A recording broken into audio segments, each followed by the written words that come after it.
there is more than enough power and performance out of the M12 FUEL hatchet to get whatever job we need done.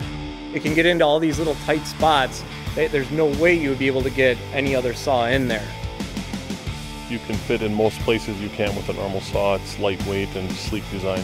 Half the weight of any other saw that I've used, and at probably half the size or less. You're able to get into tight spots with it when you're talking about the health of the plant and doing a correct pruning cut. They're able to have that right next to them, and they can take down a 3-inch branch without a problem. I was really impressed with the cutting capacity of the tool. The performance stays consistent from start to finish. The runtime on the M12 FUEL hatchet, well over 100 cuts I can make with a single charge. I easily get over 100 cuts on a single battery, going from a 2x4 to a branch. Storm damage, small branches, pruning of fruit trees. This has virtually eliminated the need for hand pruning, which increases productivity throughout the day. It allows me to work longer days and finish out my week without being tired.